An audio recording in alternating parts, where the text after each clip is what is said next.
Chère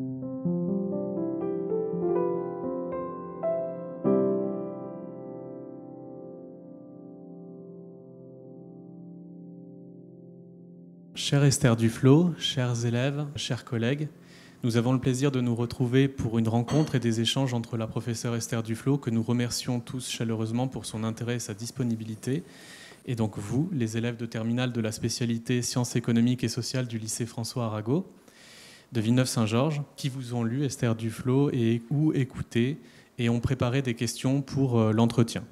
Donc nous saluons ici leur travail et celui de leurs professeurs, Constance Mauban et Laurence Poinsart, qui accompagnent et qui ont enseigné les sciences économiques et sociales aux élèves de cette spécialité. Dans Perspective économique pour nos petits-enfants, un texte de 1930, John Keynes s'interrogeait de la façon suivante. Dans 100 ans d'ici, quel est le niveau que nous pouvons raisonnablement attendre du développement de notre vie économique? Quelles sont les perspectives économiques offertes à nos petits-enfants? 100 ans, nous y sommes bientôt. Voici ce que concluait l'économiste Keynes.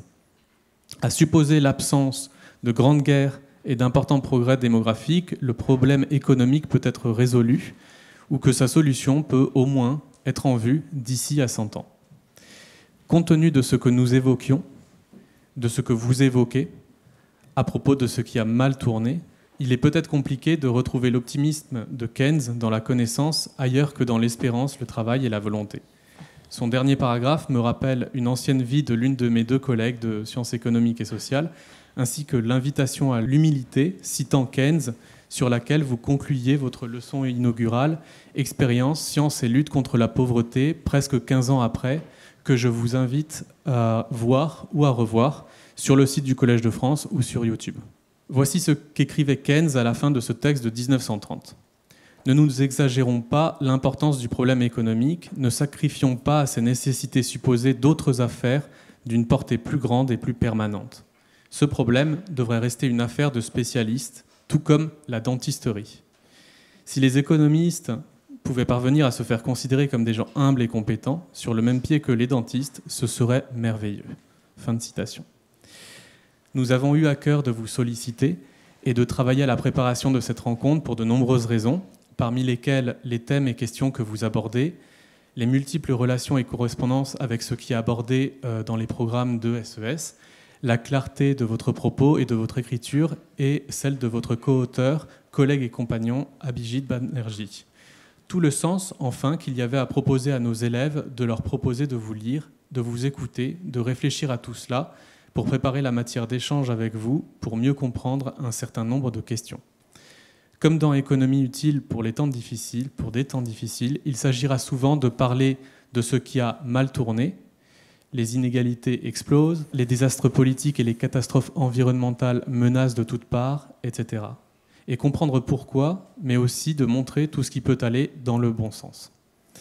Nous voudrions également remercier chaleureusement Sabine Cassard et Céline Padiolo, du pôle enseignement et développement des publics avec qui nous avons préparé cette matinée, Antoine Toraval, coordonnateur du campus pour l'innovation des lycées, et ce dernier, grâce à qui nous bénéficions du transport en car et de l'enregistrement de nos échanges, Iman Bouzidi, également journaliste et médiatrice scientifique pour l'accueil et la visite du collège avec les élèves. Bravo aux élèves qui ont préparé l'entretien à travers leurs questions, ainsi qu'à leurs enseignantes qui les encouragent toujours à ne jamais avoir peur de poser des questions, de chercher à comprendre et de dissiper les idées reçues. Encore merci à vous toutes et à vous tous. Je vous souhaite une excellente matinée et un échange très fructueux avec la professeure Esther Duflo. Merci.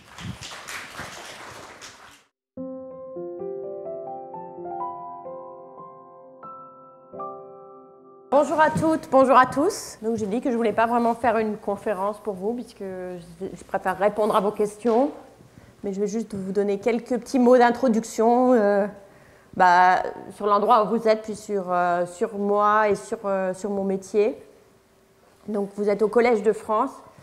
Quand j'ai téléphoné à la mutuelle pour m'inscrire, où j'ai dit que je travaillais au Collège de France, ils m'ont dit « Ah bon, vous êtes donc dans un collège ?» Et donc il a commencé à partir sur des des élèves de 13-14 ans, je dis non, non, ce n'est pas ce type de collège, c'est un autre collège. Et quand j'en parle à mes amis américains, on parle du Collège de France, ils imaginent au contraire un campus verdoyant avec beaucoup de jeunes étudiants en licence, parce qu'aux États-Unis, le collège, c'est ce qu'on fait, c'est le début de l'université, la licence.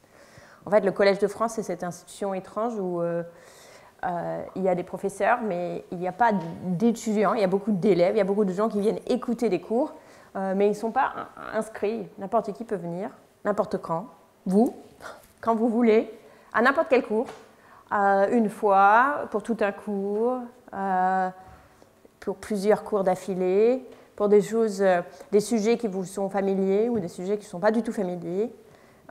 Parfois, vous ne comprendrez rien du tout. Parfois, tout vous paraîtra assez clair selon les sujets et les types de professeurs. Et donc, voilà l'institution. Donc, moi, je suis arrivée ici, c'est ma deuxième année, là. Je suis en train de finir ma deuxième année. Et j'enseigne, donc, comme vous le savez, j'enseigne l'économie. Alors souvent, quand vous êtes bien au courant parce que vous êtes en spécialité économie, donc vous voyez bien que l'économie, ça regroupe potentiellement beaucoup de choses, mais c'est vrai que souvent, quand on dit par exemple à son voisin d'avion qu'on fait de l'économie, la première réaction c'est « Ah, vous pourrez peut-être m'aider pour investir dans la bourse ». Donc, quelque chose que je ne peux pas faire. Je ne fais pas du tout ça. D'ailleurs, parce qu'aucun économiste ne saurait vous aider à investir dans la bourse, à part de vous dire surtout, si vous devez investir en bourse, achetez le marché, l'ensemble du marché. C'est impossible de systématiquement faire mieux que le marché. Donc ce sera la fin de mes conseils de bourse pour aujourd'hui. Ou d'autres me demandent alors, à votre avis, qu'est-ce qui va se passer avec l'inflation? Et là non plus, je n'ai pas grand-chose à dire sur ce type de sujet.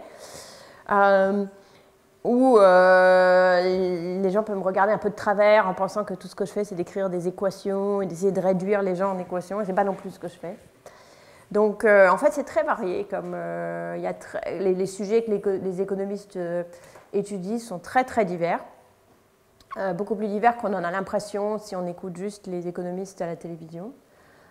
Et moi, en particulier, comme vous le savez, si vous m'avez lu, je m'intéresse à la vie économique ou la vie en général, d'ailleurs, des personnes les plus pauvres dans le monde. Surtout dans des pays, comme les personnes les plus pauvres dans le monde, la plupart sont dans des pays très pauvres, même s'il y a de la pauvreté aussi ici en France. Donc, je travaille beaucoup sur l'Inde et sur différents pays d'Afrique. J'ai fait des recherches sur le Kenya, plus récemment sur le Ghana, un moment sur le Maroc. J'ai beaucoup travaillé au Maroc. Et sur divers sujets, en fait, tous les sujets de la vie, qui fait que quand on est pauvre, quand les gens sont extrêmement pauvres, ce n'est pas juste une question de manque d'argent, mais ça limite et ça affecte leur vie de tas de manières différentes. Donc, ils ne peuvent par exemple pas avoir accès à des bonnes écoles, ils ne peuvent pas avoir des bons soins de santé.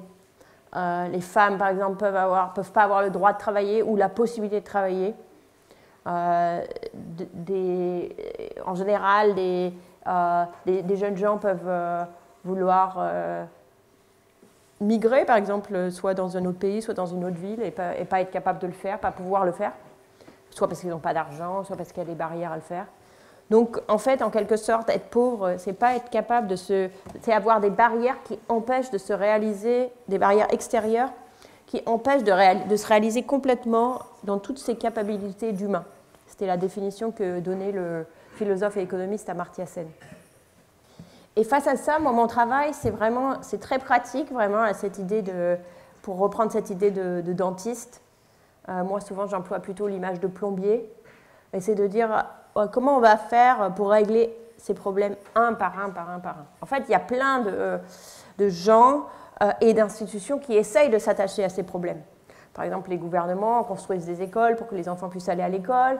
Il y a des maîtres et des maîtresses dans les écoles. Tout le monde essaye par exemple, d'apprendre à lire aux enfants, puis c'est quand même difficile, il y a énormément de barrières. Donc, qu'est-ce qui ne va pas, en fait? Même si, par exemple, pour prendre cet exemple concret, si les enfants sont à l'école, Puis il y a des enseignants pour les enseigner. Comment ça se fait qu'ils n'arrivent pas à apprendre à lire d'ici le CM2 ou la 6e? Qu'est-ce qui cloche?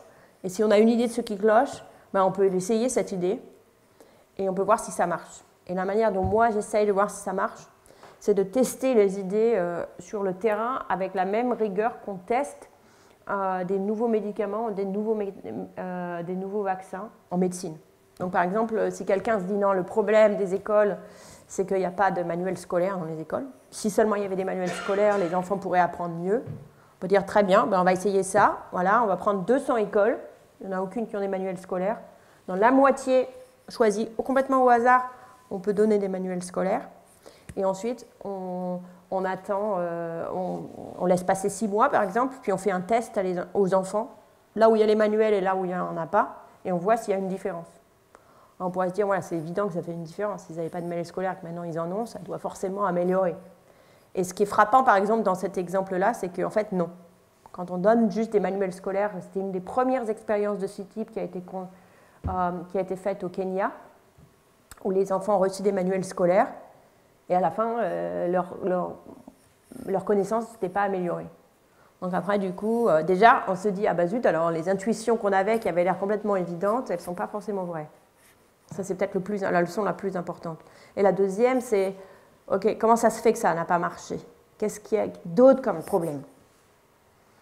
Alors on réfléchit, on dit peut-être qu'on a mal mesuré leurs connaissances. Ou peut-être que ce n'étaient pas les bons manuels scolaires.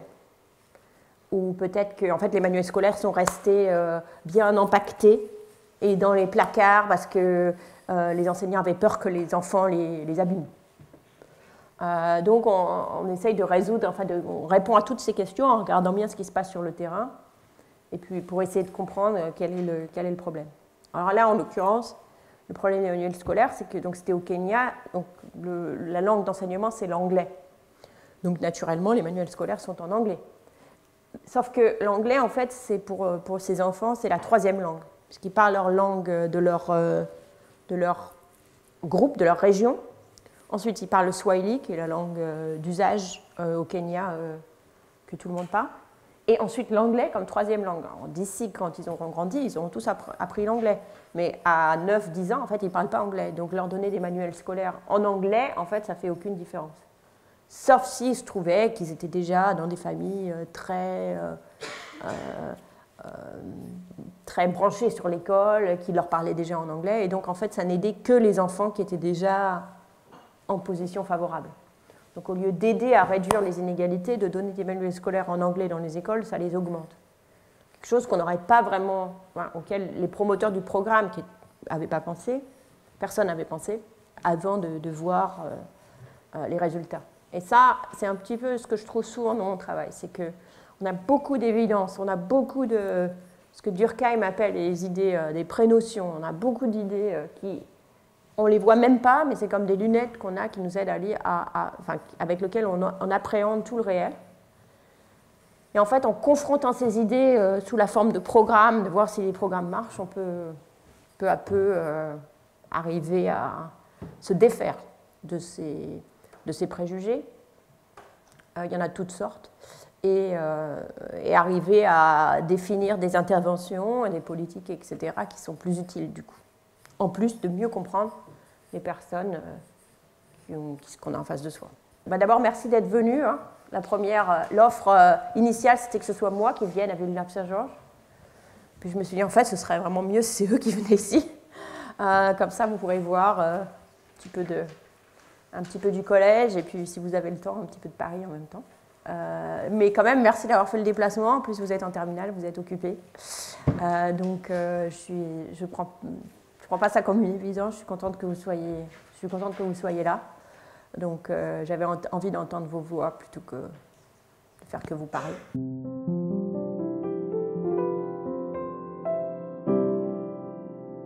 Bonjour, je m'appelle Déborah et par rapport à votre livre qu'on a étudié, j'avais lu que par rapport aux décisions économiques de certains États, cela menait une défiance entre la population et l'État. Et du coup, je voulais vous reposer la question. Selon vous, d'où vient la défiance vis-à-vis des politiques du gouvernement? Ah, c'est une excellente question. J'aimerais bien avoir la réponse parce que je pense que c'est une question qui est vraiment centrale, pas seulement dans les pays pauvres, mais dans tous les pays en fait. Ce qu'on observe, c'est un déclin de la confiance des populations vis-à-vis des gouvernements au cours du temps, vraiment au cours des dernières décennies. En particulier, par exemple, dans tous les pays de l'OCDE, et même dans des pays, par exemple, comme la Corée, où on part de niveaux de confiance très très forts dans les années 80, et la confiance a baissé. Alors comment ça s'explique ? Pour être honnête, je ne sais pas pourquoi on a cette coordination ce faisceau de choses. Un facteur qu'on observe, c'est quand même beaucoup de promesses qui, en fait, ne sont pas forcément tenues exactement comme prévu. Et dans les pays riches, donc par exemple comme la France, il y a eu aussi un discours depuis la fin des 30 Glorieuses, depuis la fin depuis disons le début des années 70, il y a eu un choc pétrolier, une crise économique. Il y a toujours un petit peu un discours il suffit qu'on se serre la ceinture un peu plus. Je ne sais pas si vous vous souvenez de cette expression. C'était Raymond Barre, qui était un Premier ministre de l'époque, qui l'avait sorti. Il suffit de se serrer la ceinture, il suffit de travailler un peu plus, il suffit de faire un peu plus d'efforts. Et le tournant économique est juste au coin. Tout va aller mieux. Et en fait, en fait, je ne sais pas pourquoi il disait ça, parce que c'est pas qu'on a bien compris pourquoi on est entré dans cette... Depuis les années 70, la situation économique en moyenne s'est remise en place, mais avec, vous l'avez noté, une très forte augmentation des inégalités. Et on n'arrête pas de dire aux gens, tenez le coup un petit peu plus longtemps, un tout petit peu plus d'austérité, et ça ira mieux la semaine prochaine. Et bien finalement, quand ça ne va pas mieux la semaine prochaine, ni la semaine d'après, ni la semaine d'après, ni la semaine d'après, on finit par se dire, mais qu'est-ce qu'ils nous disent ? Et donc je pense que c'est un peu ça qui est c'est-à-dire la combinaison d'un discours assez à la fois optimiste et volontariste, mais dans un sens, il faut faire des sacrifices pour...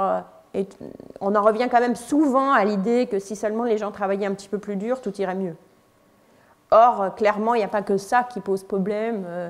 Ce qui fait que donc du coup les gens travaillent un peu plus, puis tout va pas mieux, puis après ils se disent mais qu'est-ce qu'on nous a dit là ? Donc il y a une espèce de sentiment, il y a un décalage entre voilà, les politiques que je vous propose vont régler le problème, puis les problèmes ne se règlent pas. Par exemple l'augmentation des inégalités, le sentiment qu'il n'y a plus de mobilité sociale comme il y en avait avant. Et ça finit par créer cette défiance. On est parti d'une situation où entre la fin de la Deuxième Guerre mondiale et le milieu des années 70, où de génération en génération, tout allait mieux, à une situation où ce n'est plus le cas, en fait. Et pour la plupart des gens, il y a une stagnation, à la fois d'année en année ou de génération en génération, et en même temps, personne n'arrive vraiment à l'accepter. Donc du coup, il y a un décalage entre les promesses, mais pas les promesses individuelles, même les promesses vis-à-vis du système et la réalisation. Et je pense que c'est ça la source de la difficulté. En tout cas, ça fait partie. Bonjour. Vous avez dit que vous vous intéressiez beaucoup aux pays pauvres et aux personnes pauvres de ces pays. Et du coup, la question que j'aimerais vous poser, c'est est-ce que c'est dur de faire preuve d'impartialité à l'égard de ces gens dans ces recherches, et du coup de ne pas se laisser émouvoir et d'être impartial dans ces recherches? Et si oui, si vous avez vraiment du mal à être impartial, comment vous arrivez à y passer outre? Moi, je ne pense pas que ce soit vraiment un objectif, en fait, parce que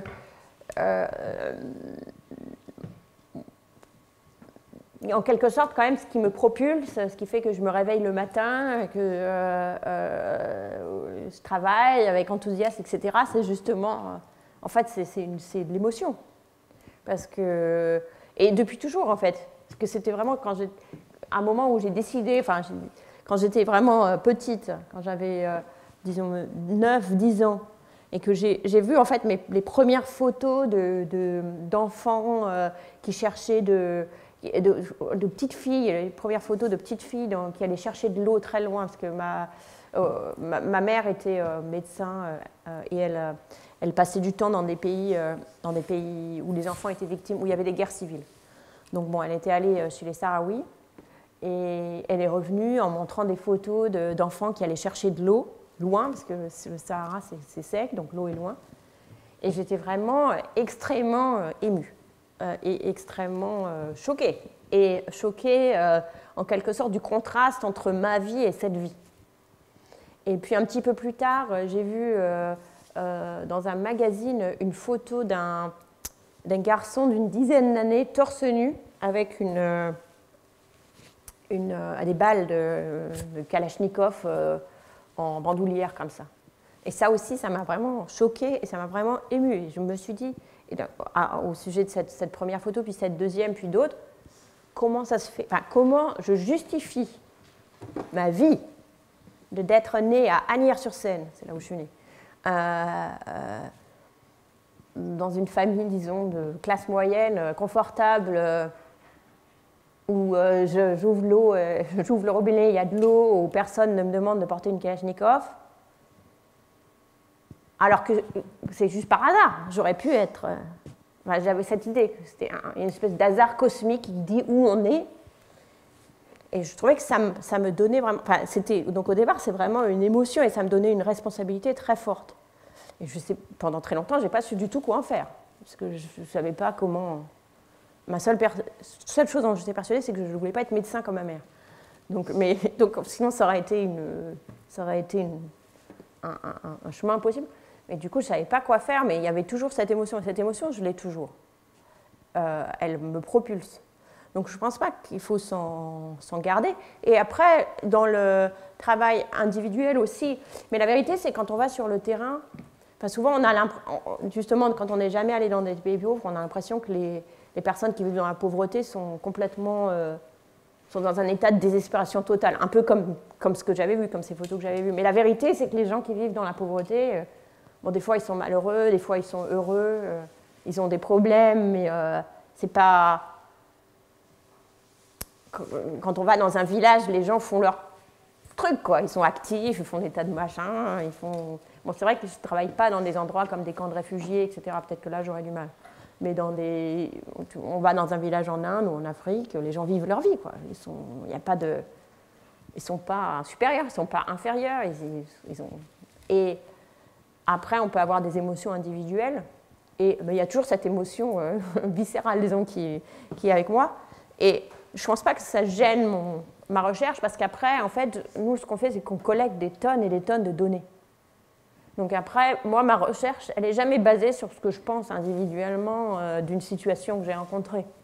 Après, elle s'appuie toujours sur, une fois que je suis allée sur le terrain, visiter, rencontrer les gens, rencontrer des ONG, rencontrer tout le monde et former on forme des hypothèses qu'on est prêt à abandonner, mais après, il y a les données qui prennent la suite, en fait, qui sont collectées sur des milliers de gens, qui sont collectées avec des formulaires, etc. Donc, du coup, l'émotion part pas, mais elle n'entre pas dans l'analyse spécifique. Donc, en fait, je pense que ce n'est pas du tout un problème. Au contraire, c'est ça qui fait...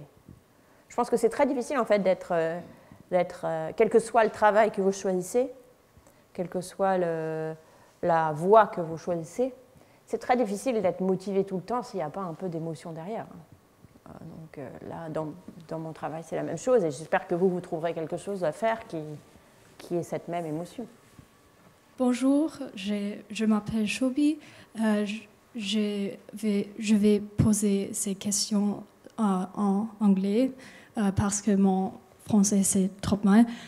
So you've written many books and you talk about the root of the reasons for poverty, but you also talk about certain solutions and what you can do about it. My question is, are there any governments that have taken steps to, or have taken your solutions and steps to decrease poverty and make their economies better and improve the lives of these people?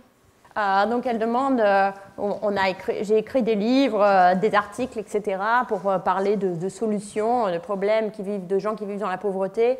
Est-ce qu'il y a des gouvernements qui se sont saisis de certaines de ces solutions pour améliorer la vie des gens dans leur pays?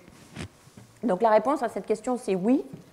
Et en fait, il y a 20 ans exactement, j'ai fondé un laboratoire qui s'appelle GPAL, ou Poverty Action Lab. Donc, dans Poverty Action Lab, il y a Poverty comme pauvreté, Lab comme laboratoire, bon ça c'est normal, j'étudie, et puis mais il y a Action, c'est un peu central. C'est l'idée, justement comme Keynes et ses dentistes, là, qu'il fallait vraiment faire des choses qui soient directement utiles, et surtout qui puissent être repris par les gouvernements pour les aider dans leur action. Donc, dans Poverty Action Lab, il y a maintenant à peu près 1000 chercheurs qui font partie d'un réseau, qui font plein de projets divers et variés pour identifier des solutions. Et puis, il y a tout un staff, des équipes qui les aident dans différents pays pour discuter avec les gouvernements de quels sont leurs problèmes auxquels ils voudraient de l'aide pour les résoudre, et aussi de leur faire partager les solutions qui ont été trouvées dans différents endroits. Et donc, grâce à ça, on essaye de compter un peu, assez systématiquement, combien de personnes ont été touchées par des politiques dont on a montré l'efficacité ailleurs. Et aujourd'hui, on calcule que c'est à 650 millions de gens, 650 millions, 650 millions de gens qui ont été touchés par des programmes ou des politiques dont on a prouvé l'efficacité, en étant un membre du réseau GPAL. Donc effectivement, les gouvernements et d'autres s'en saisissent. Bon, je vais vous donner juste un exemple, c'est un exemple qui est en train de se passer en ce moment-là. Donc il y a quelques années, il y a une organisation qui s'appelle BRAC au Bangladesh qui a inventé un nouveau programme pour aider les personnes les plus pauvres de chaque village, mais vraiment les personnes les plus pauvres des plus pauvres. Ils appellent ça le Graduation Programme. Donc l'idée, c'est graduation, c'est sortir de l'école. Quand vous aurez passé le bac à la fin de l'année, vous aurez graduated, vous aurez fait votre graduation. Et donc ils voulaient que les gens puissent graduation, de sortir de la pauvreté extrême. Et pour ça, ce qu'ils font, c'est qu'ils identifient les plus pauvres dans les villages, ils leur donnent quelque chose comme 2 vaches ou 4 moutons ou une machine à coudre, enfin un asset productif, un outil productif, et ils les aident aussi au départ à, disons, démarrer la machine. Ils les aident avec l'asset, si c'est une vache, ils la vaccinent, etc. Et donc pendant 18 mois, ils les aident vraiment à lancer le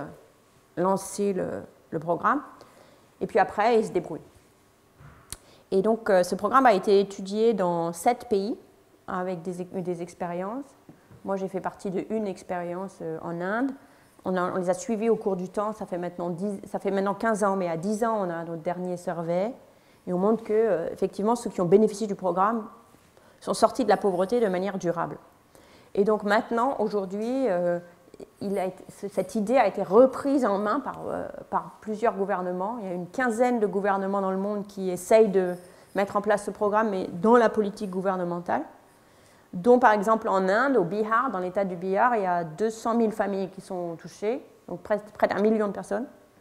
Et donc l'idée en Inde, aujourd'hui, ce sera de l'étendre plus généralement à la population ultra pauvre. Et je pense que c'est possible d'éradiquer la pauvreté la plus extrême. Donc c'est vraiment les gens qui vivent avec 50 centimes par jour et par personne. Je pense que c'est possible d'éradiquer la pauvreté avec cette approche, et c'est en train de faire son chemin. Donc ça, c'est juste un exemple. Bonjour. Bonjour. Je m'appelle Roi Paulin. Et pour revenir au fait qu'il y ait une augmentation des inégalités ces dernières années, j'aimerais vous poser comme question pourquoi l'État ne fournirait pas des emplois plus précisément aux chômeurs, et ne faudrait pas-il impliquer les entreprises privées dans cette démarche? Excellente question. Cette idée que s'il n'y a pas d'emploi, il faut en proposer, c'est une idée qui est assez ancienne. En Deuxième République, en 1848, Et donc il y a eu une deuxième république en France, vous avez peut-être étudié, peut-être pas, je ne sais pas si ça fait vraiment partie du programme du lycée. Mais bref, ils ont déclaré le droit au travail. Et c'est très bien de déclarer le droit au travail, mais s'il n'y a pas de travail, comment on fait pour respecter le droit au travail? Donc du coup, ils ont fini par devoir proposer aux chômeurs de faire des trous dans le champ de Mars. C'est là où il y a la tour Eiffel, aujourd'hui. À l'époque, il n'y avait pas encore de tour Eiffel. Et puis après, de reboucher les trous. Donc du coup, cette idée de proposer des emplois a mauvaise presse à cause de ça. Mais c'est peut-être parce qu'ils n'avaient pas fait exactement les choses comme il fallait. Alors, tout dépend un petit peu, en fait, je pense qu'il n'y a pas une solution. Bon, d'abord, il faut séparer chômage et inégalité, parce qu'il y a aussi beaucoup de gens. Une des raisons par exemple, aux États-Unis, il n'y a quasiment pas de chômage. En ce moment, le chômage est essentiellement à zéro. Il n'y a personne qui est vraiment au chômage. Il y a des gens qui ne travaillent pas parce qu'ils sont entre un emploi et un autre. Il y a très, très, très peu de chômage. Mais les inégalités sont énormes. Donc, il y a beaucoup de gens qui travaillent et qui gagnent très peu d'argent. Parce que le salaire minimum est très, très faible. Et donc, il y a des gens qui travaillent 2 jobs, qui travaillent 3 jobs et qui gagnent quand même très, très peu. Et en plus, souvent, les jobs sont dans les villes. Donc, leurs salaires sont faibles. Les loyers sont importants. Il n'y a pas de childcare pour les enfants, donc ils ont des vies extrêmement difficiles, même s'ils travaillent. Donc il faut séparer travail et chômage. En France, et de manière générale en Europe, on a plus de chômage, mais moins de personnes qui travaillent énormément et qui, malgré ça, vivent dans une pauvreté inacceptable, parce qu'on a un salaire minimum qui est plus élevé. Mais après, donc, comme il y a un salaire minimum qui est plus élevé, forcément, personne ne va accepter un travail en dessous du salaire minimum. Et les entreprises, et de manière générale, à cause de notre... Enfin, en partie parce qu'on a un système... On n'accepte pas que les gens travaillent et qu'ils n'aient pas une protection sociale qui va avec, une retraite décente, un salaire correct, etc. Il y a des entreprises qui décident, bon, dans ce cas-là, moi, je recrute moins parce que ça me coûte trop cher de recruter une personne de plus. Alors, comment on pourrait combiner les deux? On pourrait combiner les deux en encourageant les entreprises, effectivement, à embaucher. Par exemple, en réduisant leur coût d'embauche. Donc ça, c'est des choses qui ont été faites, qui ont été testées à certains moments. Par exemple, dans un gouvernement socialiste, il y a quelques années, il y a eu une réduction des charges à l'embauche pour les entreprises qui embauchaient des jeunes, par exemple. C'est relativement efficace, ça aide un petit peu à embaucher ça les a conduits à embaucher un petit peu plus. Mais elle se méfie toujours, combien de temps ça va durer, etc. Donc il n'y a pas forcément énormément de... Ça ne marche pas forcément aussi bien qu'on le voudrait. Après, on pourrait se dire aussi, de toute façon, c'est plus important que les gens travaillent, d'offrir du travail à des gens, même si, par exemple, c'est des gens qui n'ont pas travaillé depuis très longtemps, donc qui ont un petit peu du mal à être productifs au travail, parce que voilà, quand on ne travaille pas longtemps, on perd un peu ses habitudes de travail. Ça peut être difficile. Et donc, il y a une organisation qui s'appelle ATD Quart Monde qui pilote un programme qui s'appelle Territoire zéro chômeur de longue durée, où tout le monde peut trouver un emploi. Mais parfois, ça coûte plus cher de donner un emploi à quelqu'un que de lui donner le RSA, par exemple. Mais la vérité, c'est que la plupart des gens, ils préfèrent travailler. En fait, contrairement à ce qu'on entend souvent nos politiciens dire, quand on interroge les gens, la plupart des gens, ils préfèrent travailler que d'être payé à ne rien faire. Il y a vraiment un désir de travailler qu'on rencontre chez presque tout le monde. Et parfois, ça peut vouloir dire, voilà, on travaille, un travail qui n'est peut-être pas hyper productif, mais c'est quand même mieux parce que la personne est insérée dans la société. Mais donc ça, c'est un choix. Est-ce qu'on est prêt, le cas échéant, à dépenser de l'argent pour s'assurer que toute personne puisse trouver un emploi, et un emploi qui soit quand même correctement rémunéré ou pas? Et forcément, c'est des choix de société qui ne sont pas gratuits, donc il faut bien que l'argent vienne quelque part. Donc, si on veut qu'il y ait un salaire minimum, mais que certaines personnes, les entreprises ne les embaucheraient pas au salaire minimum, donc il faut subventionner les entreprises pour qu'elles le fassent. Dans ce cas-là, il faut que cette subvention elle vienne de quelque part. Donc, d'où elle vient des impôts. Donc, il faut augmenter les impôts. Il faut le faire de manière qui soit égale. Donc, il y a un petit peu des choix de société là-dessus. Les sociétés se disent, bon, on va tolérer un peu de chômage, ou beaucoup de chômage, parce qu'on n'a pas envie de dépenser l'argent qu'il faut pour former les gens correctement ou pour les aider à obtenir et garder leurs emplois, etc. Mais il y a des programmes qui existent, qui sont efficaces pour réinsérer les gens ou insérer des gens, des jeunes, comme vous qui ont besoin, par exemple, de se reformer. Bon, vous êtes au lycée, donc vos connaissances sont à le point du progrès. Mais après, très très rapidement, le monde change, les technologies changent, il faut être capable de se reformer. Tout ça, ça coûte toujours un peu d'argent, donc il faut que la société accepte de le faire. Bonjour. Tout à l'heure, vous parliez du fait que vous avez fait des études économistes dans des pays pauvres, comme au Rwanda, en Inde ou au Congo. Et donc, ma question, ce serait comment votre expérience dans l'étude des populations pauvres des pays en développement a-t-elle influencé votre façon d'aborder les problèmes économiques dans les pays riches ? Excellente question. Correction, je ne suis jamais allée au Congo, mais les autres pays, oui. C'est une excellente question et je l'aime beaucoup parce que c'est un peu un renversement de perspective qui est salutaire. Hein, parce que souvent, on regarde du nord vers le sud, on dit voilà, ou des pays riches vers les pays pauvres. Et justement, en économie, en fait, il s'est passé la chose inverse. C'est-à-dire, avant, personne ne faisait ce type de travail très, très empirique, d'aller regarder l'effet des programmes, etc. Ça ne se faisait pas. Et on a commencé à le faire dans des pays pauvres au départ, parce que ça a commencé par... il se trouve que ça a commencé par un groupe de gens autour de moi qui faisaient et de mes professeurs, etc., qui travaillaient sur ces sujets, qui s'intéressaient à ces sujets. Et puis quand on a montré que c'était vraiment efficace d'apprendre comme ça, d'apprendre en allant sur le terrain, en faisant des expériences concrètes, et bien, cette méthode, elle s'est rapatriée dans les pays riches. Et aujourd'hui, en France, il y a des expériences qui se font, même méthode, même type de méthode, et aux États-Unis, au Canada, etc.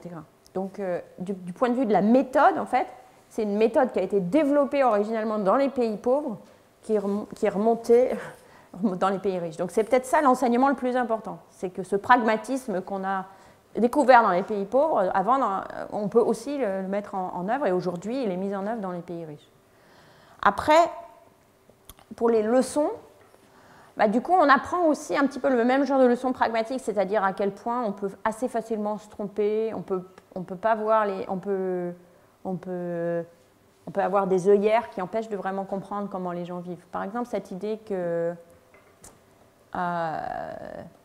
il y a un préjugé qu'on rencontre un peu partout que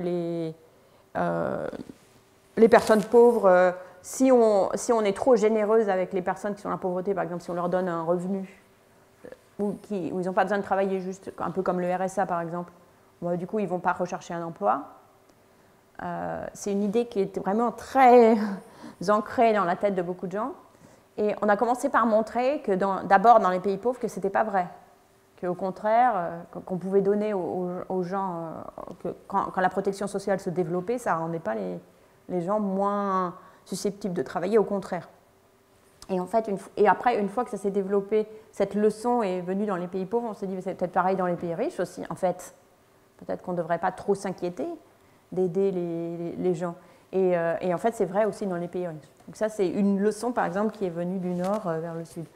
Une autre leçon plus générale, c'est l'idée que les gens ne sont pas forcément toujours hyper rationnels et qu'il y a des petites contraintes qui les empêchent de faire des choses qui ont l'air évidentes. Par exemple, moi j'ai beaucoup travaillé sur la vaccination et on montre que vraiment il ne suffit de pas grand-chose pour que les gens ne vaccinent pas leurs enfants ou fassent la première vaccination mais ne continuent pas. Et ce n'est pas parce qu'ils sont contre la vaccination, c'est qu'il y a d'autres trucs qui viennent, quoi. Il y a trop de soucis. Les gens ont trop de soucis, donc ils n'arrivent pas à se préoccuper tout le temps du même problème. Et ça, on l'a d'abord trouvé dans les pays pauvres, et en fait, il y a exactement le même genre de mécanisme dans les pays riches. Est-ce que vous pensez que les inégalités, c'est toujours négatif? Toujours négatif? Oui. Au niveau où elles existent dans les pays riches aujourd'hui, oui. Parce que, quand même, si on regarde les plus riches, vraiment les plus riches du monde, les 0,1% des plus riches ou les 1% les plus riches, si on regarde à partir des années 60, les 1% des plus riches du monde ont mangé à eux seuls 27% de la croissance mondiale. Et donc ça veut dire qu'il ne reste plus qu'à peu près 3/4 de la croissance mondiale à partager entre 99% de la population. Donc oui, moi je trouve que c'est vraiment un problème. Après, un peu d'inégalité, il y en a toujours, parce que les gens sont différents. Il y a des gens qui font des choix différents aussi. Il y a des gens qui veulent travailler plus et gagner plus. Il y a des gens qui veulent avoir une vie plus tranquille. Donc, à un moment ou à un autre, il y a toujours un certain nombre d'inégalités. Mais qu'il y ait des gens, par exemple, pendant la pandémie, alors que tout le monde vivait dans des circonstances vraiment très difficiles, que les billionnaires deviennent encore plus riches. Oui, je trouve ça que c'est... Enfin, d'abord, ça pose des tas de problèmes pratiques, parce qu'il ne reste pas assez d'argent pour le reste du monde, littéralement. Et puis, en plus, on en a parlé au sujet de la confiance dans la première question. Je pense que ça contribue au malaise social, le fait qu'il y ait des gens qui ont l'air d'être complètement au-dessus et de vivre de manière totalement différente du reste du monde. Il y a deux choses dans votre question, enfin, sur les inégalités. On pourrait se demander, est-ce que la pauvreté est vraiment un problème, et est-ce que l'extrême richesse est vraiment un problème? Donc moi, je pense que l'extrême richesse est vraiment un problème. En particulier quand les riches deviennent de plus en plus riches, et puis surtout qu'ils sont capables de s'organiser, par exemple, pour ne pas payer du tout d'impôts. Moi, je pense que je serais moins contre l'inégalité si les riches payaient des impôts importants, parce que du coup, ça permettrait à tout le monde de vivre mieux. S'il y a des gens qui s'enrichissent énormément et qui rendent à la société, pas de problème. Mais en fait, plus les gens sont riches, plus ils ont le pouvoir politique, et ça permet et plus ils sont capables de se payer des bons comptables pour ne pas payer d'impôts. Donc ça, c'est l'extrême richesse. Puis après, il y a la pauvreté. Alors, je pense que quand même, c'est un problème, la pauvreté. Que les gens qui vivent dans la pauvreté, comme je le disais au début, ont des contraintes et ne sont pas capables de réaliser complètement ce qu'ils pourraient faire. Ils n'ont pas les chances de se réaliser complètement. D'abord, en tant qu'humain, d'abord, je trouve que ce n'est pas acceptable que la mortalité infantile, par exemple, soit tellement plus grande. Et ça, c'est quand même une question, c'est souvent, il y a une question d'argent, il y a une question d'organisation des services, évidemment, aussi. Pouvoir aller dans une école qui est bien, pouvoir voyager, tout ça, c'est limité par l'argent qu'on a. Donc, oui, effectivement, par exemple, la planète se réchauffe. Et plus on est pauvre, plus c'est dur de faire face aux températures chaudes. Parce qu'on n'a pas d'air conditionné, on est obligé de travailler dehors. Et ça aussi, c'est pas... Donc, je pense qu'effectivement, il faut que les pays pauvres ont le droit, les gens des pays pauvres ont le droit, et c'est donc de vivre mieux, de vivre... Après, est-ce qu'on a besoin d'être infiniment riche? Non, je ne pense pas. Parce qu'il y a un moment où on a assez, quoi.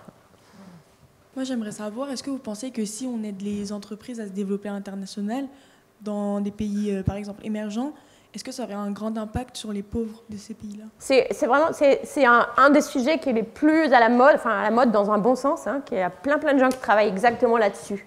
C'est en disant, oui, en fait, pour sortir de la pauvreté, il faut qu'il y ait plus d'emplois, hein, dans des grandes entreprises, parce que les petites entreprises qui existent dans les pays en développement, elles ne sont pas très productives, elles n'ont pas beaucoup de jobs, elles emploient essentiellement la famille, et elles n'arrivent pas vraiment à grandir. Donc là, pour créer de l'emploi pour beaucoup de gens et des conditions salariales meilleures, etc., il faut développer des entreprises plus grandes, y compris potentiellement exporter. Et on montre aussi que les entreprises domestiques, les entreprises des pays elles-mêmes qui commencent à exporter ou à être en relation avec des entreprises internationales, leur productivité augmente, tout va mieux en fait, leur salaire augmente, enfin, Donc, je pense que la réponse, c'est oui.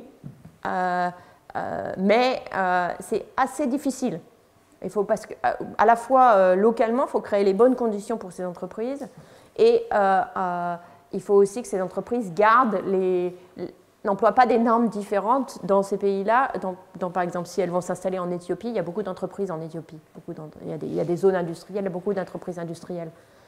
Il ne faut pas qu'elles emploient des normes différentes en Éthiopie qu'en France. Par exemple, il y a eu des gros scandales au Bangladesh parce qu'il y a eu des feux dans les entreprises qui produisent des baskets, etc., que vous avez probablement à vos pieds. Et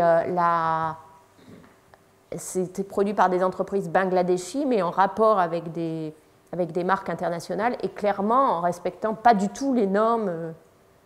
Donc, il faut essayer, à la fois, c'est bien si les entreprises peuvent se développer internationalement, mais en même temps, tout en respectant des normes auxquelles nous, on serait habitués. Sinon, c'est de l'exploitation. Et du coup, ça crée une espèce de limite à comment ça peut être fait, mais ça peut être fait. Pouvez-vous expliquer pourquoi certains économistes désignent le changement technologique comme la cause des inégalités en Amérique? Vous pouvez directement vous poser la question, qu'est-ce que vous pensez qui va arriver avec l'intelligence artificielle? Et on ne le sait pas encore, hein, donc c'est vraiment une expérience de pensée. Aujourd'hui, il y a des tas de jobs qui sont faits, par exemple quand vous appelez pour votre ordinateur est cassé, il y a quelqu'un qui répond au téléphone. Peut-être que dans 2 ans, il y aura cette personne-là, il n'y aura plus personne qui répondra au téléphone, ou peut-être c'est déjà vrai. Ou vous allez faire une radio du thorax pour savoir si vous avez une pneumonie, et quelqu'un qui lit le cliché. Peut-être que très rapidement, d'ailleurs c'est déjà en route, il y aura un algorithme qui va lire le cliché à la place du radiologue. Donc ça prend potentiellement des emplois, de la même façon que quand il y a eu la révolution industrielle au XIXe siècle, les gens qui étaient des artisans, qui étaient extrêmement qualifiés, ont perdu leurs emplois. Et c'est pour ça qu'ils se sont mis à casser les machines. En Angleterre, il y a eu le mouvement des Luddites. On s'est un peu moqué des Luddites, mais en fait, ils avaient quand même quelque chose, ils avaient un point, parce que ça a pris plus de 100 ans au salaire des ouvriers qualifiés qui se sont vraiment effondrés quand les gens ont été remplacés par des machines, pour revenir à un niveau élevé, parce que finalement, ça crée aussi de nouveaux emplois. Donc en fait, il y a un processus de transition quand des emplois sont remplacés par d'autres choses, donc par exemple des ouvriers par des robots, des secrétaires par des ordinateurs, puis des radiologues par l'intelligence artificielle. Ça prend beaucoup de temps à l'économie, mais quand je dis beaucoup de temps, ça peut être des décennies à se remettre, à se rewirer pour donner du travail à tout le monde. D'où l'augmentation des inégalités. Mais ce n'est pas le seul facteur, mais c'est un facteur qui certainement joue un rôle. Bonjour, je m'appelle Swad et je voulais savoir, en tant qu'économiste, pourquoi vous avez voulu écrire un livre, quelles étaient vos motivations et quelle était l'idée que vous vouliez transmettre derrière? Alors, pourquoi j'ai voulu écrire un livre, puis un autre, puis un autre, puis un autre les économistes n'écrivent pas tellement de livres, en fait. Hein. Enfin, il y en a qui écrivent des livres, mais la plupart des économistes écrivent des articles, donc qui sont d'une vingtaine ou une trentaine de pages, les envoient dans des revues spécialisées que personne ne lit. Donc, j'ai fait ça, je fais toujours ça, comme tout le monde. Mais au bout d'un moment, ça m'a vraiment... je me suis dit, non, mais il faut que je puisse partager en fait ces connaissances que j'ai acquises au fur et à mesure avec d'autres. Donc c'est pour ça que j'ai commencé à écrire des livres. Et maintenant, j'ai même écrit des livres pour les enfants. J'ai écrit 10 livres pour les enfants qui sont au seuil jeunesse, pour les petits, hein, pour les 5, 7, 5, 8 ans, qui sont des albums illustrés, parce que je me suis dit, il faut commencer tôt en fait, pour lutter contre les préjugés. La question que j'aimerais vous poser, c'est une question plutôt basée sur les inégalités salariales, mais donc pourquoi des emplois essentiels tels que les soins aux enfants et aux personnes âgées sont-ils si mal payés? Pourquoi les emplois, disons, du care sont si mal payés? Eh bien, justement parce que comme c'est des emplois qui sont d'humain à humain, on ne peut pas aller plus vite que la musique. Donc la productivité est forcément limitée par combien... On ne peut pas demander à quelqu'un, ça n'aurait aucun sens. D'ailleurs, on peut le demander quand même, mais ça n'aurait aucun sens de demander à une puéricultrice de s'occuper de 150 enfants. Donc elle est forcément limitée par le nombre d'enfants qu'elle peut s'occuper. Et du coup, bah, c'est combien d'enfants, combien de parents qui peuvent payer combien. Donc finalement, c'est ça qui limite. Si on voulait vraiment, imaginez que vous vouliez commencer une petite crèche privée dans votre jardin, vous ne pouvez pas perdre de l'argent, c'est pas possible. Donc si vous pouvez avoir 2 puéricultrices qui chacun vont s'occuper de 4 enfants, la somme maximum que les parents peuvent payer par enfant, c'est... ça dépend un peu de où c'est. Donc si vous êtes à Mayfair, en Angleterre, ou dans le 8e arrondissement à Paris, peut-être que les parents peuvent payer 10 000 $ par mois, donc vous pouvez payer bien vos puéricultrices. Mais si vous êtes dans un quartier normal, ils ne peuvent pas, et donc du coup, vous ne pouvez pas payer puéricultrices beaucoup. Alors, donc ça, c'est l'argument, disons, bêta économique. Mais après, c'était le sens, je pense, plus profond de votre question, c'est qu'il y a une valeur sociale énorme à ce job. Si on s'occupe bien des enfants, les mamans peuvent aller travailler, les enfants eux-mêmes, ils apprennent au contact de leur père, etc. Et ils se préparent pour se socialiser, pour aller à l'école. Pourquoi la société... Et après, du coup, s'ils réussissent mieux à l'école, ils poseront moins de problèmes, puis ils ont des meilleurs emplois, puis ils verront plus d'impôts quand ils seront grands. Donc c'est clair qu'il y a une valeur sociale très importante à ces jobs. Alors la question, c'est qui paye pour la valeur sociale? Ça ne peut pas être les parents individuellement. C'est la valeur de ce job, elle est plus élevée que ce que peut payer les parents. Donc elle est plus élevée que ce que le marché peut soutenir. Donc c'est pour ça que ces jobs-là, pour les payer à vraiment leur vraie valeur, il faut qu'ils soient payés, il faut qu'ils soient seulement partiellement payés par les parents, et pour le reste, par les collectivités locales ou toute la collectivité. Et donc nous, justement, dans le livre que vous avez lu, là, en plus de cet argument, il y a un autre argument qui... d'abord, il y a vraiment plein de recherches qui montrent que si les petits-enfants reçoivent des crèches de qualité, etc., il y a des bienfaits pour toute leur vie. Donc ça, c'est la première valeur sociale. La deuxième valeur sociale, c'est aussi pour les gens qui travaillent. Que c'est du travail qui a du sens, c'est du travail qui est important, c'est du travail qui ne peut pas être remplacé par des machines, donc c'est toujours une source d'emploi. Donc ça revient à la question de source d'emploi. Donc ce qu'on propose dans ce livre, c'est que c'est des jobs qui devraient être subventionnés par l'État, enfin, qui devraient être. Et à ce moment-là, on pourrait leur payer à leur juste valeur. Et ça créerait justement des jobs qui seraient désirables. On pourrait faire exactement le même type d'argument pour les personnes âgées, pour les soins aux personnes âgées. Compte tenu des expériences que vous avez pu réaliser concernant la lutte contre la pauvreté, etc., estimez-vous qu'il existe des inégalités contre lesquelles on ne peut pas lutter? Oui et non. C'est-à-dire, à un moment statique, oui, il y aura toujours un certain nombre d'inégalités, parce que les gens arrivent avec des talents différents, avec des désirs différents, avec des expériences différentes, etc. Donc on ne pourra pas avoir l'égalité complète à un moment donné. Mais par contre, sur une vie, en fait, et certainement de génération en génération, les niveaux d'inégalité pourraient être extraordinairement réduits, par exemple en n'autorisant pas les gens à hériter. Si on n'héritait pas de ses parents, des fortunes de ses parents, toutes les générations, les cartes seraient rebattues. Et si les écoles étaient, si tout le monde avait accès à des écoles de qualité, les mêmes ou le même type d'école, il y aurait aussi moins d'égalité sur le point de vue de la formation du capital humain. Donc on n'arriverait pas à zéro, c'est pas possible parce que les gens sont différents, mais elles ne seraient pas persistantes comme elles le sont aujourd'hui. Je pense que le niveau de persistance des inégalités, c'est ça qui est même s'il y a toujours des inégalités à un moment ou à un autre, il faut que les gens peuvent penser qu'il y ait de la mobilité. Voilà. Aujourd'hui, on a à la fois des inégalités et une forte immobilité, de génération en génération et d'année en année. Moi, ma question, elle se porte plus sur le réchauffement climatique. Et donc, ce serait comment concilier les besoins des populations des pays pauvres et la transition vers des technologies plus respectueuses de l'environnement, comme l'exemple de l'Inde avec la climatisation. En fait, je pense qu'il y a très peu d'arbitrage, très peu de conflits. Peut-être un petit peu plus en Inde, qui est un pays à revenu moyen aujourd'hui, mais il y a quelqu'un qui a calculé que si on arrivait à éradiquer complètement la pauvreté extrême en Afrique, ça ferait augmenter, les gens consommeraient un petit peu plus, donc ils auraient un petit peu plus d'émissions, et ça ferait augmenter les émissions de carbone de 2% seulement. Donc, à mon sens, il n'y a vraiment pas du tout d'arbitrage parce que les émissions de carbone, elles sont essentiellement dues aux citoyens les plus riches. Parce que plus on est riche, plus on consomme. Donc, il suffit.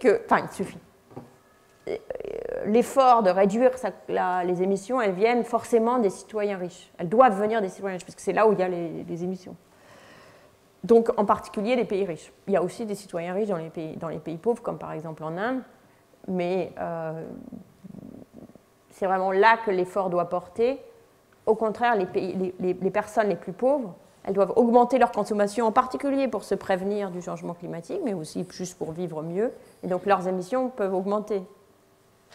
Et donc, je trouve que c'est très hypocrite de la part des pays riches de dire « Ah ben c'est sympa, mais vous aussi, vous devez quand même faire attention à vos émissions. » Parce qu'on est vraiment... La règle, disons, c'est la règle 50-10. 50% des émissions sont produites par 10% des gens.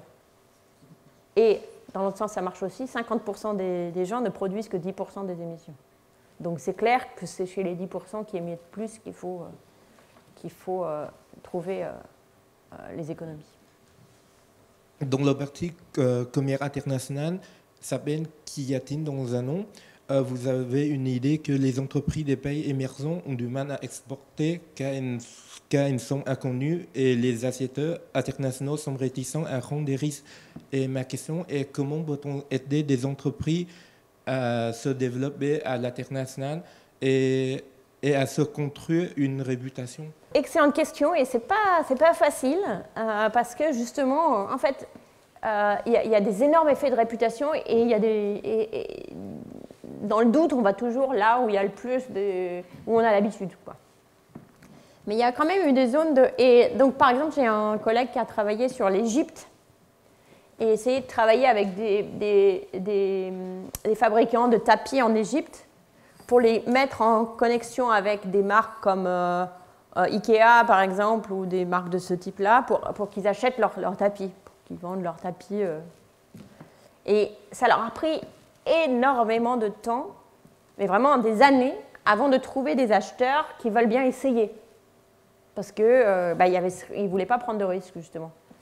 Mais quand ils ont commencé à essayer, ils se sont rendus compte assez rapidement que la qualité ne faisait qu'augmenter.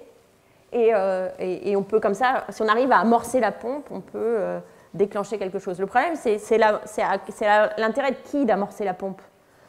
C'est jamais l'intérêt d'un acheteur tout seul. Pourquoi lui prendrait le risque? Par contre, si la pompe était amorcée, ce serait bien parce que ça ferait de la compétition, par exemple, à la Chine, si c'est en Chine que tout est produit.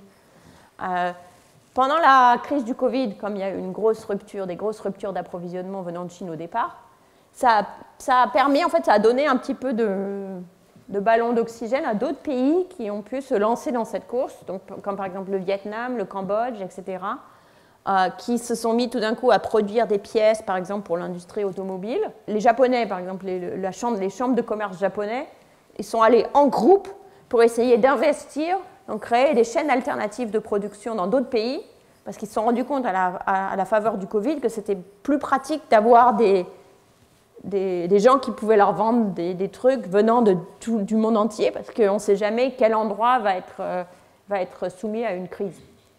Donc, on a un petit peu appris à cette occasion la valeur d'avoir des chaînes de production plus diverses. Puis aujourd'hui, les États-Unis et la Chine se disputent, donc ça crée aussi des ouvertures pour d'autres.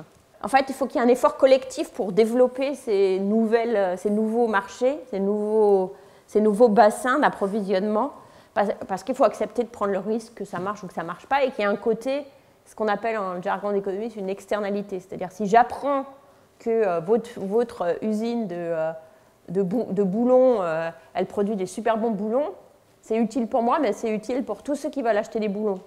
Donc pourquoi ce serait moi qui prendrais le risque? Et qu'après, j'aime pas, finalement, vos boulons sont pas bons. Pourquoi moi, je prendrais le risque? On veut toujours attendre si ce n'est pas plutôt quelqu'un d'autre qui va prendre le risque.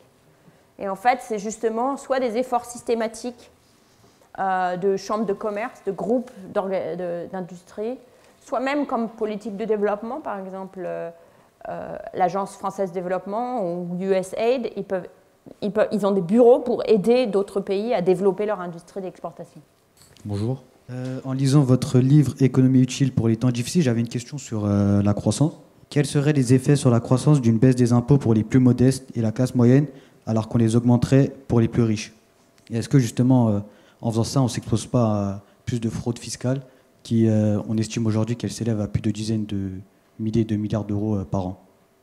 Je ne sais pas quel serait l'effet sur la croissance de faire ça. Je crois que personne ne sait, en fait. Hein, on n'est pas très bon à prédire la croissance. Donc je peux pas. Mais en quelque sorte, ça m'intéresse. C'est pas une question qui est aussi très très importante. Il ne faut pas se laisser obnubiler par la croissance. C'est un truc, nos personnages politiques ont tendance à. C'est devenu un petit peu c'est comme le score. C'est comme le score aux Jeux Olympiques, là, qui gagne le plus de croissance, etc. Mais à quoi ça sert la croissance? C'est pas la croissance qui compte, c'est le bien-être. Donc je ne sais pas quel effet ça aurait sur la croissance, mais je pense quand même que ce serait une bonne chose. Alors après, fraude fiscale, oui, c'est sûr. Et c'est vrai que plus on essaye de taxer les riches, plus il y aura de la fraude fiscale. Parce qu'en fait, la fraude fiscale, celle qui compte vraiment, elle est chez les riches, elle n'est pas chez les pauvres. On la poursuit plus facilement chez les pauvres parce qu'ils ont moins de ressources, mais c'est là où il y a vraiment de l'argent à prendre. Il y a à la fois la fraude, et il y a par exemple de se cacher dans les paradis fiscaux, etc. Et il y a aussi les choses qui ne sont pas de la fraude, qui sont légaux, mais qui sont, disons, de l'optimisation fiscale. Alors comment on résout ce problème? Aujourd'hui, il y a déjà de plus en plus de coopération entre les pays pour lutter contre la fraude fiscale. Donc, par exemple, il y a des accords de transparence fiscale qui fait que les pays, même les paradis fiscaux maintenant, doivent dire qui investit chez eux. Même la Suisse doit dire qui a de l'argent dans ses comptes en Suisse, etc. Qui a bien aidé à repérer une partie de la fraude fiscale.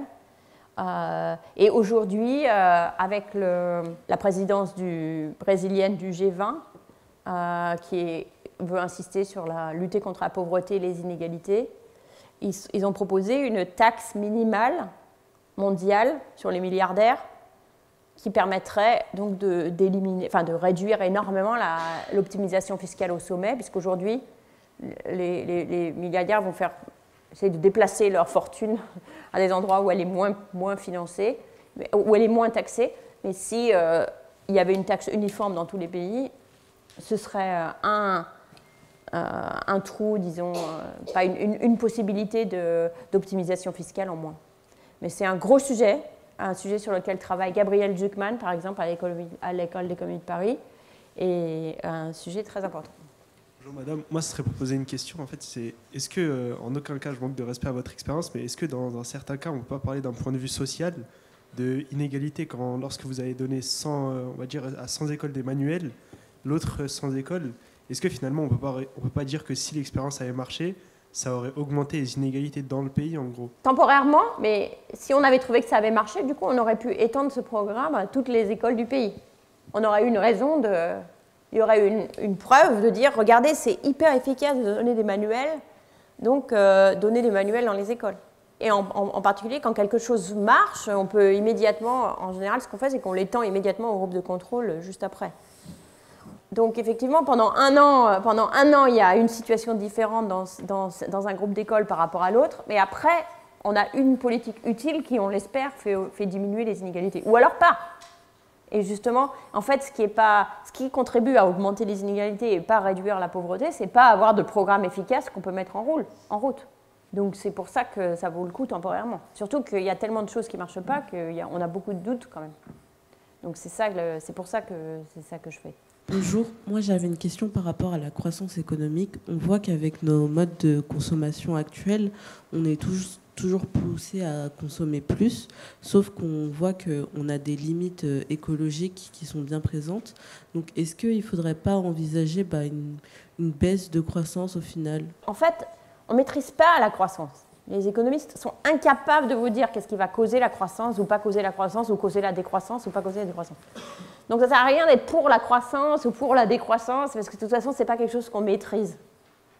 Par contre, on peut se poser des tas de questions, parce que dans votre question, il y avait aussi le rôle de la publicité, le rôle des réseaux sociaux. Juste pour prendre ces deux-là, on peut transformer votre question en une question beaucoup plus pratique auquel on peut répondre, c'est si les jeunes n'avaient pas accès au réseau, si les jeunes décidaient si par exemple on régulait les réseaux sociaux, on l'interdisait efficacement aux jeunes de moins de 17 ans, disons que vous avez tous 17 ans, est-ce que ça les rendrait plus malheureux ou plus heureux?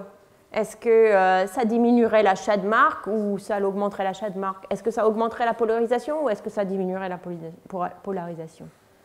Et à ce type de questions, on a des réponses précises. Et je pense que, mais sur la question philosophique, est-ce qu'on a besoin de toujours croître plus?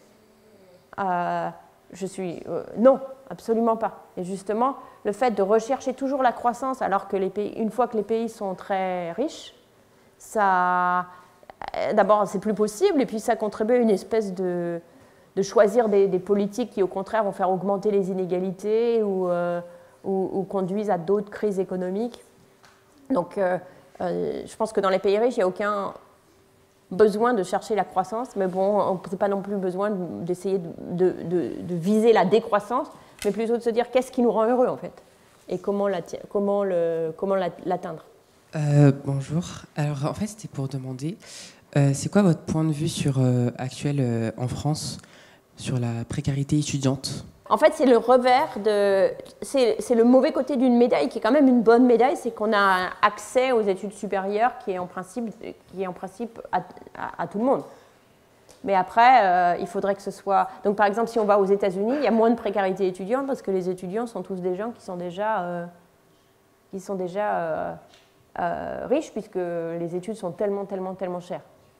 Ici, aujourd'hui, on a accès presque tout le monde a accès aux études qui sont quasiment gratuites, mais il y a tous les frais de vie qui vont avec, etc. Et donc, du coup, il y a des gens qui ont accès aux études, mais dont les parents ne peuvent pas soutenir même leur vie, et on tombe dans cette précarité étudiante. Donc, pour aller jusqu'au bout de cet idéal, disons, il faudrait aussi pouvoir subventionner les étudiants pour qu'ils vivent correctement. Mais à nouveau, il faudrait que l'argent vienne de quelque part. Donc, il faut être capable d'imposer les plus riches et de faire respecter ces impôts. Pensez-vous que les inégalités diminueraient en France si c'était la gauche qui était au pouvoir?